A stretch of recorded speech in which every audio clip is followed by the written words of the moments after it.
Finally nga ay nakapag-ilog na rin after so many years. Yes fam, di ko na nga matandaan kung kailan ako huling nag-ilog Kaya today, samahan nyo kami dito sa Norsagaray, Canyacan River. And syempre, kasama natin ang buong family natin ngayong outing na to. Ang aga nga ng call time namin, 7 AM, kaya etong family ko talaga naman halos kagigising lang. Ang pupuntahan nga pala namin is Canyacan River sa Norsagaray, Bulacan. Napili namin to kasi naghahanap kami ng kids-friendly na river. Especially, ang dami namin kasama mga batuta.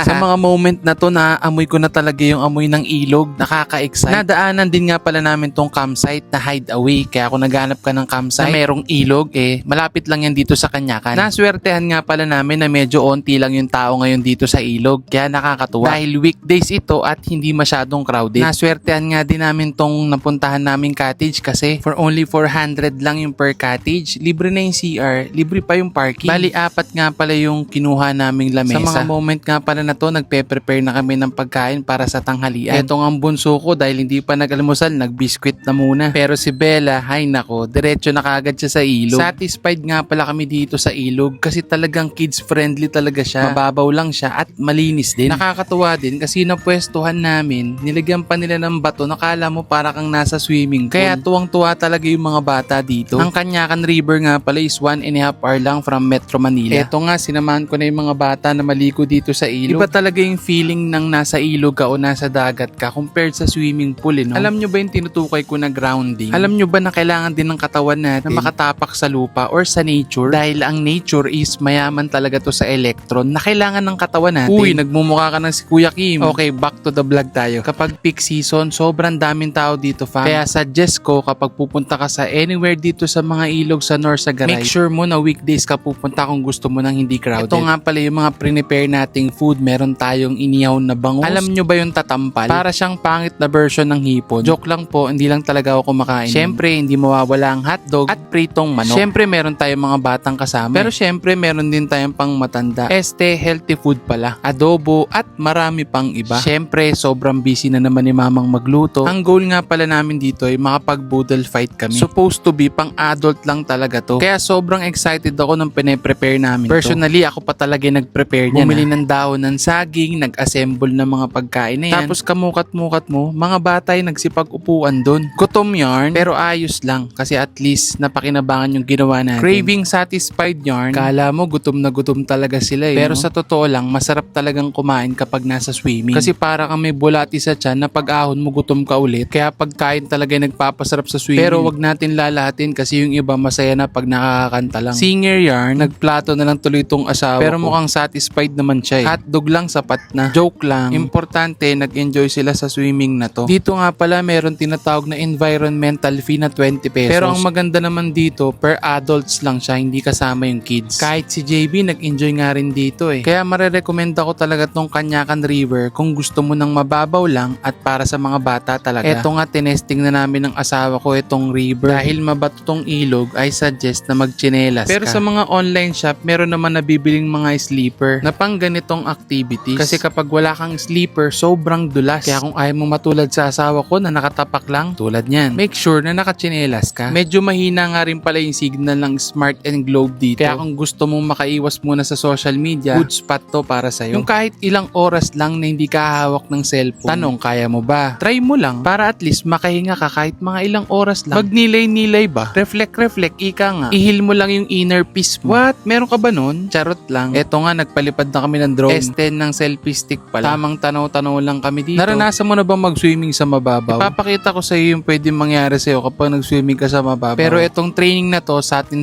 lang to. Sige mami, pakita mo sa kanila. Swimmer yarn. Eto nga pala yung tinatawag na crawl swimming. Damahin mo lang yung tubig tas magpagolong-golong ka. Make sure mo lang makapag-stretching ka bago mo to gawin. Actually, nag-training pa yan sa Leyte. Expert yarn. Joke lang fam. Ang point ko lang naman dito mga fam, be with the nature paminsan-minsan. Kung hindi ilog, edi dagat. Basta makapag-grounding kayo ng importante. Paalis na nga pala kami nung nakita namin na merong mga mahusay mga bayo dito. Imagine mga bata pa sila pero nakapagpatakbo sila ng kabayo. 1 horsepower yarn. Pero no joke ang galing talaga nila dito. So paano fam, maraming salamat sa panonood. Kaya kung umabot ka hanggang dito sa video na to, please pa-like naman and pa-follow na rin. Trust me, pag nag-follow ka, maraming blessing na darating sa'yo. Kapag hindi ka naman nag-follow, magkakaroon ka ng maraming tigyawat. Joke lang. Importante, masaya ka at nag-enjoy ka sa panonood. See See you again sa next video natin mga fam. Kaya bye-bye na. Pa-share na rin pala ako mga fam. Yun lang. Peace!